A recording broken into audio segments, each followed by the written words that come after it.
Hello student, welcome to my channel. आज की इस वीडियो में मैं आपको बताऊंगा कि बोर्ड एग्जाम में आपको कॉपी कैसे लिखना है, सबसे बेस्ट तरीका आपका क्या है, और अगर आप एक गलती करते हो, एक गलती से आपका आपका नंबर कट जाता है। ठीक है, तो आपको बोर्ड एग्जाम में कॉपी कैसे लिखना है, सबसे अच्छा तरीका मैं आज आपको बताने वाला हूं। अगर आप ऐसे लिखोगे तो आपको फुल मार्क अचीव होगा, फुल मार्क्स आपको जरूर मिलेगा। तो बोर्ड एग्जाम की कॉपी आपको बहुत सावधानी से लिखनी है। और बहुत सारे स्टूडेंट पूछते हैं कि हम निबंध कैसे लिखें, तो आज निबंध लिखने का सबसे आसान तरीका भी बताने वाला हूं। ठीक है, तो चलो फिर देखते हैं। तो यहां आपको बोर्ड एग्जाम की कॉपी दी जाएगी, जैसा कि आपके सामने दिख रहा है। आपको पेज खोलना है, फिर यहां आपको इधर एक तरफ आपको अंडरलाइन करना है। और बच्चे गलती करते हैं कि दोनों तरफ अंडरलाइन कर देते हैं, ये गलती आपको नहीं करना है, केवल आपको एक तरफ ही अंडरलाइन करना है। जैसा कि मैं आपके सामने कर रहा हूं, एक तरफ आपको ऐसे अंडरलाइन कर लेना है। ओके, तो यहाँ आपको ब्लैक स्केच एंड स्केल की सहायता से अच्छे से अंडरलाइन कर लेना है। तो मैंने ये देख सकते हो अंडरलाइन कर लिया है। अब आपको सबसे पहले आपको अपना पेपर खोलना है, और जैसा कि मैं आपको ये क्लास 10th का है, देख सकते हो कक्षा 10 का। और यहाँ आपको पहला प्रश्न देखो, फर्स्ट के अंतर्गत का खा गा घा अंगा दिया हुआ है। ठीक है, तो यहाँ अब आप देखो पहला प्रश्न आपसे क्या पूछ रहा है कि निम्नलिखित कथनों में से कोई एक कथन सत्य है, उसे पहचान कर लिखिए। ओके, तो यहाँ आपका एक कथन सत्य है, उसे पहचान कर लिखना है। अब आपके चार कथन हैं, यानी कि चार विकल्प हैं, और इसमें से कौन सा सही है तो वो मैं आपको ऑलरेडी बता दिया है। ये मेरी तिब्बत यात्रा राहुल संस्कृत्यानंद की कृति है। तो अब आपको इसे कैसे लिखना है, तो आइए हम आपको बताते हैं। यहाँ अब आपको क्या करना है, आपको ब्लैक पेन उठाना है, और यहाँ आपको डालना है प्रश्नोत्तर संख्या। क्या डालना है? प्रश्नोत्तर संख्या। ओके, प्रश्नोत्तर संख्या। अब आपको यहां आप देखो फर्स्ट है, तो यहां फर्स्ट डालो, प्रश्नोत्तर संख्या फर्स्ट। तो जैसे ही आप फर्स्ट डालोगे, फर्स्ट डालने के बाद अब आपको अंडरलाइन कर लेना है। अंडरलाइन आप नीचे कर लो, लाइक एज आप देख सकते हो। हम लोग इसे अंडरलाइन करेंगे, और बराबर में अच्छे से अंडरलाइन कर लेना ये। ओके, तो हम लोगों ने इसे अंडरलाइन कर लिया। अब आप लोग इसे दो बार भी कर सकते हो, एक बार भी अंडरलाइन कर सकते हो, कोई दिक्कत नहीं। मैं इसे दो बार कर देता हूं। ठीक है, देख सकते हो अंडरलाइन हो चुका है। अब आपको क्या करना है, देखो आपको का डालना है, और का में आपसे क्या पूछा है, ये देखो आपको का डालना है। और का में आपसे सबसे पहले आप वो लिख लो जो लिखा हुआ है। थोड़ा सा अगर आप अच्छे से लिखोगे, लाइक यहाँ क्या लिखा हुआ है, निम्नलिखित। ये आप थोड़ा सा एक क्वेश्चन दो क्वेश्चन इस टाइप का है, तो लिख लेना, निम्नलिखित कथनों में से एक कथन सत्य है, एक कथन सत्य है, पहचान कर लिखिए। ठीक है, लिखिए। अगर आप ऐसा थोड़ा सा लिख दोगे तो बहुत ज़्यादा अट्रैक्टिव लगेगा। तो यहाँ आपने ऐसा लिख दिया। अब आपका जो कथन सत्य है उसे आप ब्लू पेन से अच्छे से लिख डालो। तो यहाँ आपको पता है आपका कौन सा कथन सत्य है। तो यहाँ आप देख सकते हो हमारा चौथा कथन सत्य है, तो आपको चौथा यहाँ डालना है ऐसे। ठीक है, रोमन गिनती में। और आपका जो कथन सत्य है उसे लिखो, लाइक एज यहाँ जो आपका सही है वो है मेरी तिब्बत यात्रा, मेरी तिब्बत यात्रा। ओके, फिर यहाँ आपका इनवर्टेड कॉमा के अंदर ये बंद है, यानी कि कॉमा ऊपर लगा हुआ है। तो मेरी तिब्बत यात्रा राहुल संस्कृत्यानंद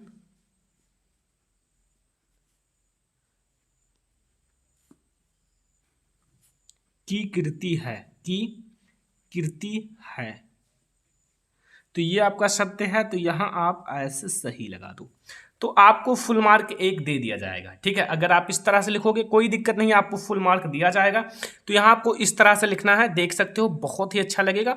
तो यहाँ फर्स्ट का आपका ये सही है। ठीक है, तो अगर आप ऐसे लिख दोगे, अब आपसे सेकंड नंबर क्वेश्चन क्या पूछ रहा है, यहाँ देख सकते हो लिखा हुआ है, निम्नलिखित में से किसी एक रचना के लेखक का नाम लिखिए। तो लाइक इज आपकी चार रचनाएं हैं, फर्स्ट सेकंड थर्ड फोर्थ। तो हम लोग ये तितली का लिख देते हैं। तितली का आपको पता है कौन है, तो यहाँ अब आपको यहाँ खा डालना है, लाइक इज यहाँ अब आपको खा डालना है। ठीक है, खा आप डाल दीजिए। अब आपका रचना दिया हुआ है तो यहाँ आप ऊपर ये भी थोड़ा सा लिख देना तो बढ़िया लगेगा। निम्नलिखित, केवल दो आपका ऊपर ऐसा दिया हुआ है, आप दोनों ऊपर वाले में लिख देना, ठीक है। निम्नलिखित में से किसी एक रचना के लेखक का नाम, रचना के लेखक का नाम। जब तक आपका नंबर 2 ना आ जाए, 2 नंबर, तब तक आप प्रश्नोत्तर नंबर फर्स्ट में का खा डालकर लिखिए। तो यहाँ मैं लेखक, यहाँ रचना लिख देता हूँ, रचना जो एक रचना है, और इधर मैं लेखक लिख देता हूँ तो ज़्यादा अट्रैक्टिव लगेगा। तो रचना हमारा है तितली और लेखक हैं जयशंकर प्रसाद।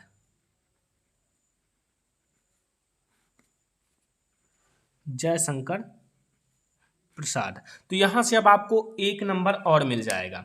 एक नंबर का क्वेश्चन है तो यहाँ से अब आपको 1 नंबर और मिल जाएगा, ठीक है। अब यहाँ आपको गा डालना है, यानी कि पहला का गा भी है, तो पहला का गा है तो यहाँ आप गा नंबर देखो, प्रेमचंद्र अपने घर में किस विधा की रचना है। तो यहाँ अब आप सीधा विधा लिख दो, यहाँ आप इसका उत्तर ऐसे डाल दो, उत्तर, और यहाँ जिस विधा की रचना है, प्रश्न को नहीं उतारना, प्रश्न को आपको नहीं उतारना है वरना आपका ही समय जाएगा। संस्मरण विधा, बस ये आपका हो गया, ठीक है, गा नंबर हो गया। अगला क्वेश्चन देखो, यहाँ ध्यान से देखो, हजारी प्रसाद द्विवेदी कृत एक उपन्यास का नाम लिखो, यानी कि हजारी प्रसाद द्विवेदी का एक उपन्यास का नाम लिखना है। तो यहाँ आप घा डालो और हजारी प्रसाद द्विवेदी जी का जो एक उपन्यास है उसका नाम लिख डालो। तो हजारी प्रसाद द्विवेदी जी का एक उपन्यास याद है आपको, वो याद होना चाहिए, वो है बाण भट्ट की आत्मकथा। बाण भट्ट की आत्मकथा, बाण भट्ट की आत्मकथा। तो यहाँ देखो आपका जब तक प्रश्नोत्तर नंबर फर्स्ट खत्म ना हो जाए तब तक आपको ऐसे ही लिखना है। फिर यहाँ देखो आपका लिखा है प्रश्नोत्तर नंबर अंगा, यानी कि फर्स्ट का किसी एक जीवनी लेखक का नाम लिखिए। तो किसी एक जीवनी लेखक का नाम यहाँ आप अंगा डाल दो, यानी कि अंगा का हमें प्रश्नोत्तर नंबर देखना है तो अंगा डालो और यहाँ आप उत्तर लिखो, और उत्तर में आपका कौन सा सही है ये तो आपको पता ही है। तो वो है रामधारी सिंह दिनकर, एक जीवनी लेखक का नाम रामधारी सिंह दिनकर। ओके, तो यहां से आपका प्रश्नोत्तर नंबर फर्स्ट इतना पे खत्म हो जाएगा, प्रश्नोत्तर नंबर फर्स्ट। अब हम लोग प्रश्नोत्तर नंबर 2 से स्टार्ट करेंगे। तो अब यहां आपको प्रश्नोत्तर नंबर 2 डालना है, ठीक है। अब देखो ऐसे ही आपको अपना टाइम वेस्ट ज़्यादा नहीं करना है, और अगर आपको पूरा प्रश्न आता है तो फिर आपका 2 घंटे में पेपर खत्म हो जाएगा। लेकिन अगर आपको प्रश्न नहीं आता है तो ज़्यादा समय भी लग सकता है, ठीक है। फिर यहाँ आप अंडरलाइन कर डालो अच्छे से, जैसा आपने किया था वैसे ही आप अच्छे से अंडरलाइन कर लो। ये अंडरलाइन हो गया। अब आपका देखो इसमें का, या इसमें हम लोग देखेंगे, देखो इसमें का यानी कि का नंबर, प्रगतवादी युग की 2 प्रवृत्तियां लिखिए। तो यहाँ अब आप सीधा 2 प्रवृत्तियां लिखो, ठीक है। लेकिन यहाँ अब आपको थोड़ा सा ऊपर लिखना पड़ता है इसका का यानी कि का, ठीक है। यहाँ आप देखो, यहाँ आपको ऊपर लिखना है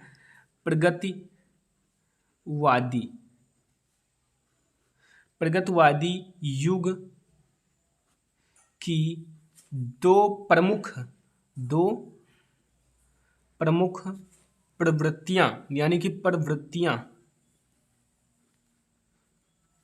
प्रवृत्तियां इस प्रकार हैं। अब कौन कौन सी प्रवृत्तियां हैं वो आप लोग बढ़िया से ब्लू से लिखना, यहाँ एक लाइन छोड़कर फर्स्ट और सेकंड प्रवृत्तियां। देखो बहुत अच्छी तरीका बता रहा हूँ, अगर ऐसे बोर्ड एग्जाम में लिखोगे तो फुल मार्क लाने से आपको कोई नहीं रोक सकता। तो यहाँ अब आप लिखो साम्यवादी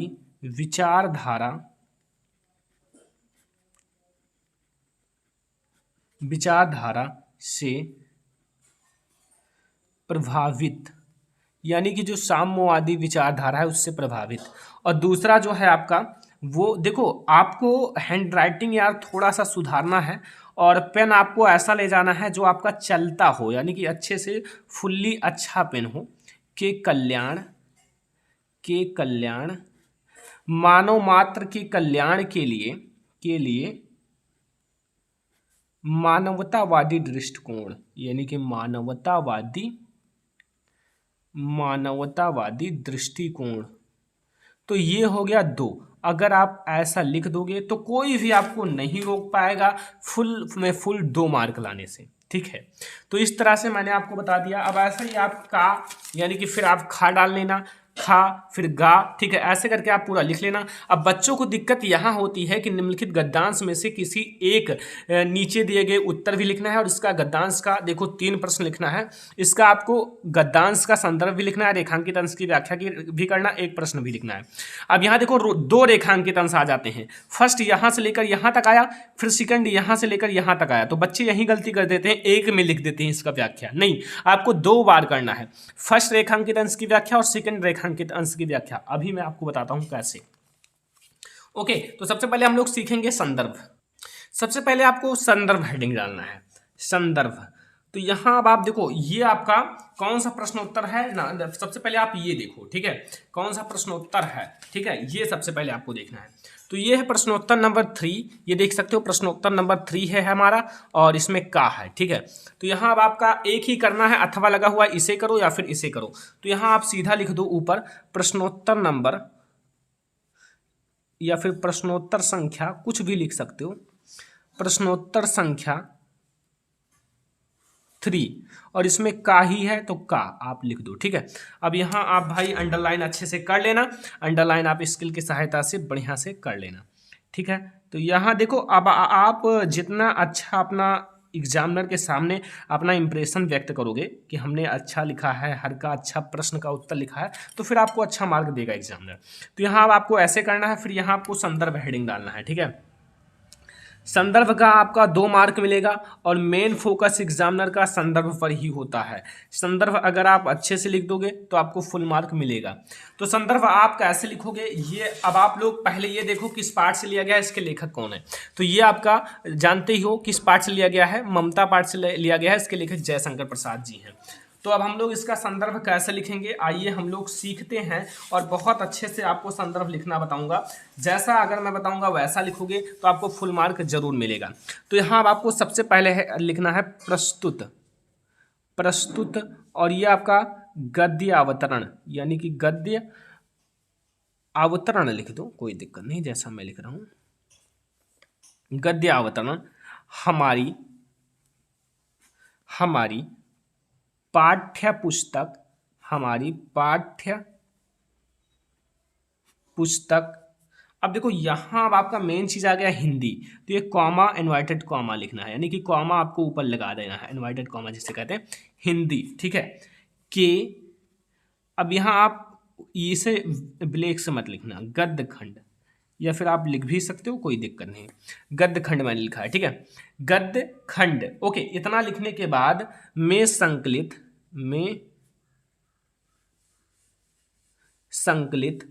अब देखो गद्य खंड में संकलित, अब आपको चैप्टर का नाम लिखना है। अगर आपको अच्छे से याद है तो आप ब्लैक से लिखना, अगर आपको बिल्कुल कंफर्म नहीं है तो आप ब्लू से ही लिख देना, ताकि एग्जामिनर का उतना अच्छा फोकस ना जाए अगर याद नहीं है तो, ठीक है।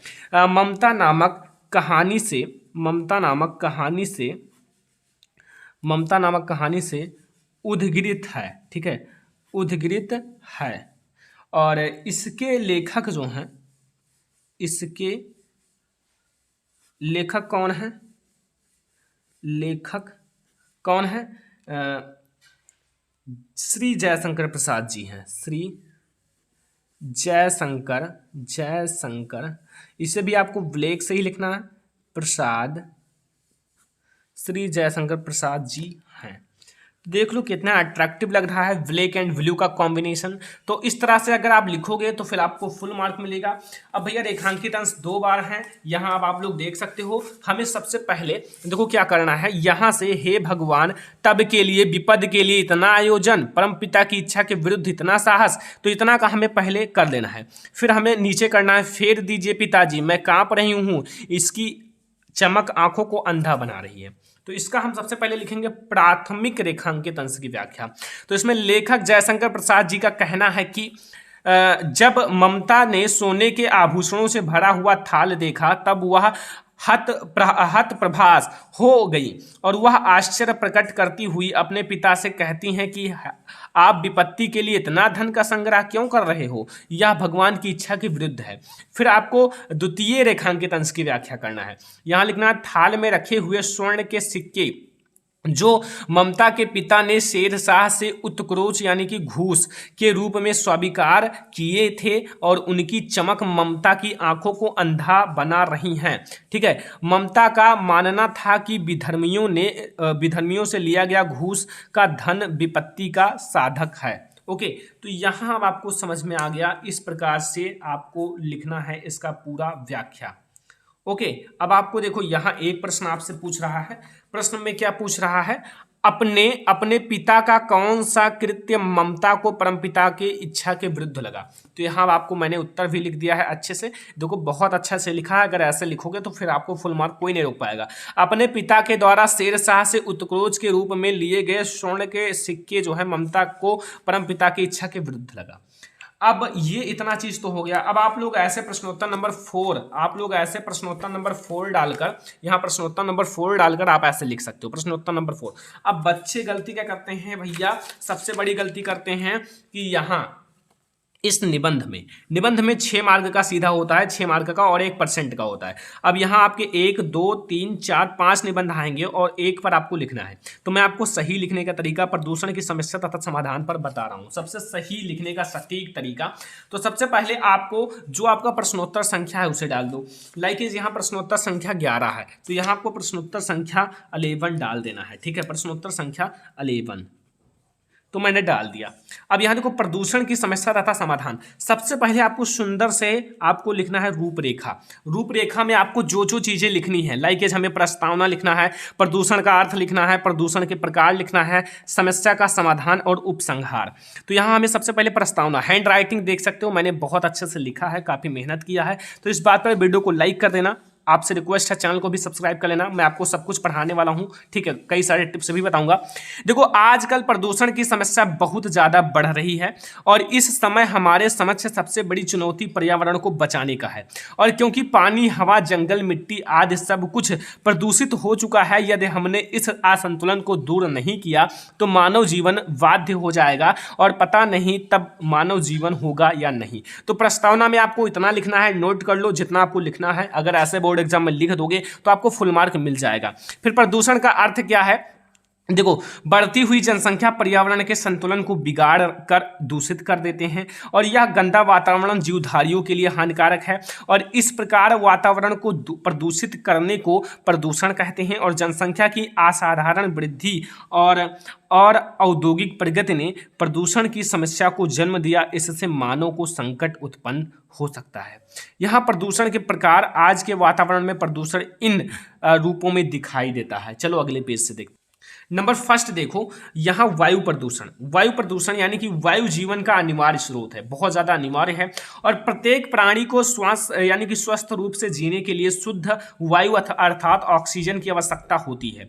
और आजकल वायुमंडल में ऑक्सीजन का संतुलन बिगड़ रहा है और वायु अनेक हानिकारक गैसों से प्रदूषित हो गई है। तो कितना अच्छे से लिखा है, देख सकते हो मैंने यहाँ हेडिंग डाला है, फिर यहाँ बढ़िया से अंडरलाइन किया है, फिर हैंड राइटिंग जितना अच्छा हो सका उतना अच्छा लिखा है और आप भी लिख सकते हो जैसा लिखा गया। जल प्रदूषण, जल को ही जीवन कहा जाता है। आजकल इतना प्रदूषण बढ़ रहा है कि जल भी प्रदूषित हो रहा है, उससे भयानक बीमारियां होती हैं जिससे लोगों के जीवन खतरे में है।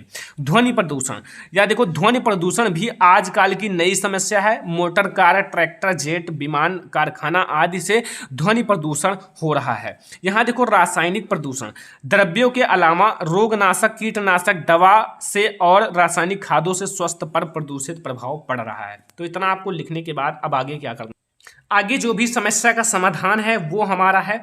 तो वातावरण को प्रदूषण से बचाने के लिए वृक्षारोपण सर्वाधिक साधन है, यानी कि वृक्ष को लगाना, और इसकी और वृक्ष के अधिक कटाव पर भी रोक लगाई जानी चाहिए। वृक्ष के कटाव पर भी हमें रोक लगाना चाहिए, ठीक है। एंड बढ़ती हुई जनसंख्या और औद्योगिकीकरण ने विश्व के सम्मुख प्रदूषण की समस्या पैदा कर दी है, और आपको जनसंख्या भी थोड़ी कम रखनी चाहिए, ठीक है। वायु प्रदूषण, जल प्रदूषण, ध्वनि प्रदूषण, रासायनिक प्रदूषण आदि को कम करो और उसको समाप्त करने का प्रयास करो ताकि प्रदूषण खत्म हो सके। अब उस संहार में पूरे का आपको एक निचोड़ लिख देना है। लाइक इस देखो, प्रसन्नता की बात यह है कि भारत सरकार प्रदूषण की समस्या के प्रति जागरूक है। उसने सन 1974 ईस्वी में जल का निवारण अधिनियम लागू किया था। वृक्ष को काटने पर कठोर नियम बनाए गए हैं और सभी लोगों को वृक्षारोपण के लिए प्रोत्साहित किया जाए। एंड न्यायालय द्वारा प्रदूषण फैलाने वाले उद्योगों को महानगरों से बाहर जाने के आदेश दिए गए हैं, और यह संकल्प लें कि जीवन में आने वाले प्रत्येक शुभ अवसर पर कम से कम एक वृक्ष लगाया जाए। एक वृक्ष मतलब कोई भी अच्छा त्यौहार आए या अच्छी चीज़ें आए। तो यहाँ आपको पता चल गया कि आपको बोर्ड एग्जाम में निबंध कैसे लिखना है और बोर्ड एग्जाम में कॉपी कैसे लिखना है। अगर आप ऐसा बोर्ड एग्जाम में कॉपी लिखोगे तो आपको फुल मार्क लाने से कोई नहीं रोक सकता। अब आपको किस सब्जेक्ट की कॉपी चाहिए, अगले वीडियो में हिंदी, इंग्लिश या मैथ या सामाजिक विज्ञान, उस वीडियो का आप कमेंट करना नीचे, उस वीडियो को जरूर बनाया जाएगा। ये वीडियो पसंद आया हो आपको, प्लीज वीडियो को लाइक करना है, शेयर करना है अपने फ्रेंड्स के साथ। चैनल पर नया हो सब्सक्राइब कर लो। चलो फिर मिलते हैं किसी और नेक्स्ट वीडियो में, तब तक के लिए धन्यवाद।